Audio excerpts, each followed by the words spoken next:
Hello everyone, LRon here with part 5 of my OT8 dive. So generally we want to wait on igniting the gasoline until that first guy comes pretty close to entering the vault with us. For some reason that always makes me think of Borderlands and Fallout, entering the vault. Anyways, so then we wait for the fires to die down and fend off anyone that dares to try to catch us on fires. So I was able to tell with the bass sniffer that things went terribly wrong. If everybody was bursting into flames, they'd be flailing around and not gathering in a confined spot. So they were waiting for the fires to die down. And so I just come up to this desk and try my best to mow down things. Gotta watch both directions.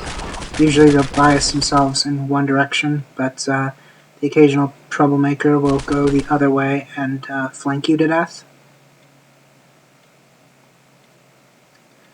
And as much as I didn't want this video to make it in the cut, I survived, so here it is.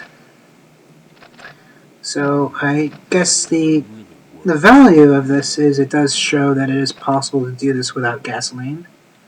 My coworker that got me into Postal 2, he calls himself Alpha in gaming circles. He loves gasoline. He'll use gasoline for literally everything in his Postal run.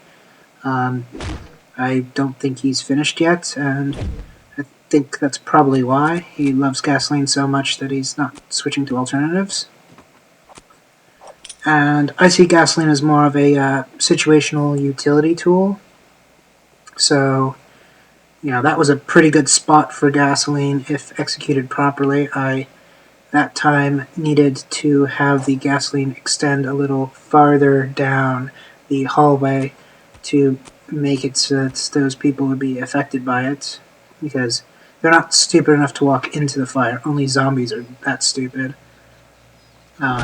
So we needed the trap to extend far enough for that to work out. So I go in and capitalize on some health. Then there's some health on those cylinders over by the zone line. So we have enough health to play around with.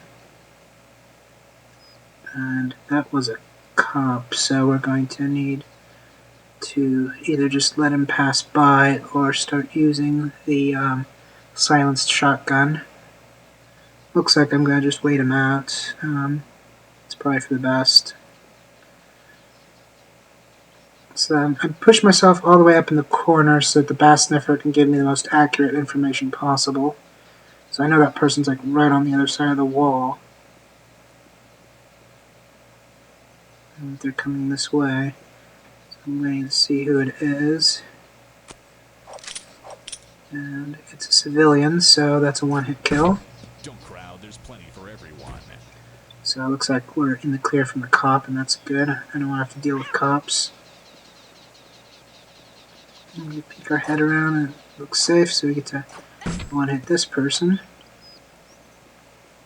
And then before we zone out, we're going to double back up the hill, or up these stairs, and go up and pick up the health up at the top of this. And so, if you didn't have to use all that health going into the bank, then you'll have it all coming out of the bank. So it doesn't matter how screwed you are afterwards, because it all just works. So now this spot is kind of annoying, because you got patrollers from both sides of the fence, and both of them want to be in the same spot that's going to see you at roughly the same time. Sometimes that guy doesn't notice, sometimes he does. I usually like to try to stealth this spot a bit more than it worked out this time. I just got to mow things down and it worked out pretty good in the end somehow. Then I noticed that dog, so I recruit him. Where was he during the entire bank sequence? When I prep up a silenced shotgun.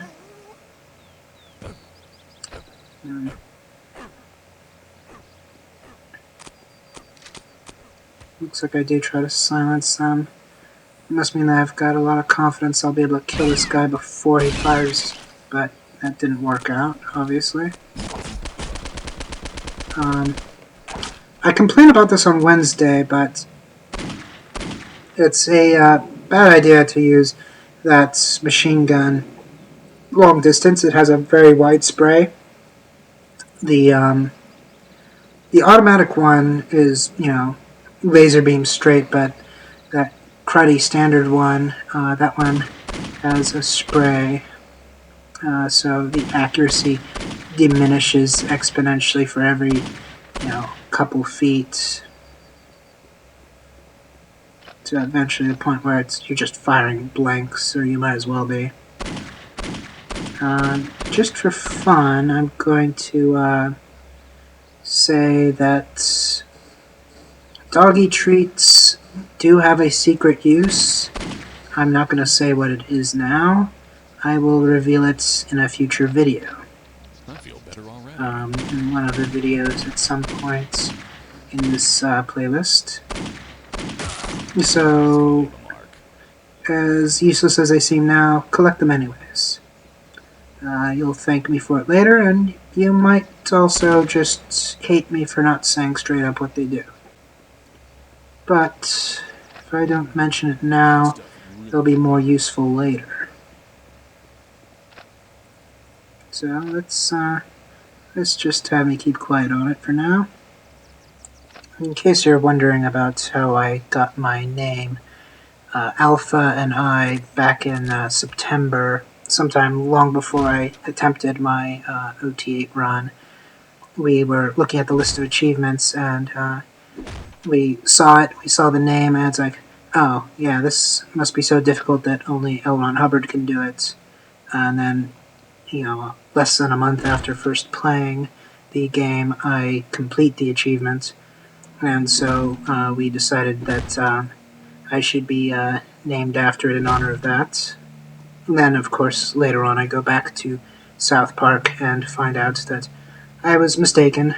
LRon was actually OT9, but I should get a extra OT level for helping all you guys get OT8, so it all works out in the end. That's it for this video. I will see you next video. Good luck, have fun.